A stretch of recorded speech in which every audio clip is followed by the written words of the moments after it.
Oke, selamat datang di semester 2 bagi kelas 8. Di bab 1 ini kita bakal belajar tentang teks ulasan atau resensi. Nah, sebelum itu, apa sih teks resensi itu? Nah, teks resensi adalah sebuah teks yang isinya menilai karya seseorang. Nah, karya yang seperti apa sih kira-kira? Nah, karyanya itu bisa berupa seperti film, bisa juga berupa lagu, atau juga bisa berupa buku, dan lain-lain. Nah, kali ini kita fokusnya pada bagian buku. Kita bakal lihat kira-kira kalau kita mau bikin teks ini, yang kita perlukan apa aja strukturnya. Nah, yang pertama ada judul. Nah, judul ini sesuai dengan karya yang akan kita ulas. Yang kedua ada data buku. Data buku ada apa aja? Yang pertama nama penulisnya atau nama pengarangnya, lalu penerbitnya dari mana, tahun terbitnya kapan, jumlah halamannya berapa. Nah, yang ketiga ada pendahuluan.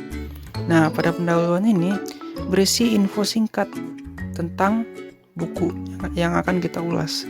Dan juga pada pendahuluan ini berisi alasan atau latar belakang mengapa sih kita ingin mengulas buku ini gitu. Lalu yang keempat itu ada isi buku. Nah, pada isi buku ini berisi sinopsis atau rangkuman isi buku terhadap kelebihan atau kelemahan dari buku. Yang terakhir penutup. Penutup ini berisi kesimpulan kira-kira buku ini cocok atau enggak buat dibaca. Nah, mari kita lihat contoh teks resensi berikut. Nah, di sini judulnya kita lihat yang paling atas adalah resensi buku God Explained in a Taxi Ride. Nah, di situ kita lihat identitas bukunya ada apa aja. Pertama, judulnya udah jelas, God Explained in a Taxi Ride. Pengarangnya Paul Arden, penerbitnya Perigi, tahun terbitnya 2009 dan tebal halamannya 123 halaman. Nah, pada pendahuluan ini berisi tentang, di sini dikatakan pengalaman penulis, bagaimana cara pandang dia terhadap ketuhanan. Nah, di sini juga terlihat keresahan penulis, alasan dia kenapa menulis buku ini. Nah, selanjutnya pada isi resensi ini juga berisi rangkuman ya, seperti dikatakan di awal, berisi rangkuman isi keseluruhan buku yang dirangkum singkat.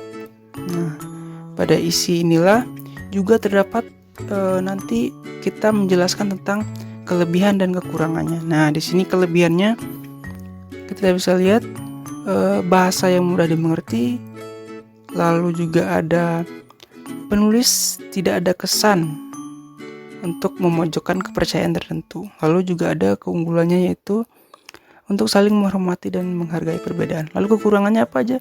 Kekurangannya di sini dikatakan bahwa buku ini bisa dimengerti dalam sekali perjalanan, tapi sebenarnya tidak semudah itu.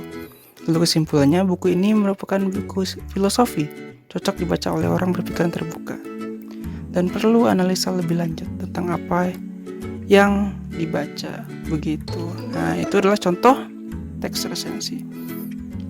Nah, sekarang kita bakal bahas tentang tujuan. Apa sih tujuan membuat teks resensi? Yang pertama, agar memberikan gambaran isi buku tanpa harus membaca keseluruhannya. Nah, jadi kita lebih bisa menghemat uang ya. Jadi kita nggak perlu beli bukunya karena kita udah tahu isinya. Nah, yang kedua, membimbing pembaca dalam memilih buku yang cocok bagi dirinya. Nah, sekalipun kalian punya uang buat membeli, kalian bakal terhindar dari kesalahan dalam membeli buku. Gitu.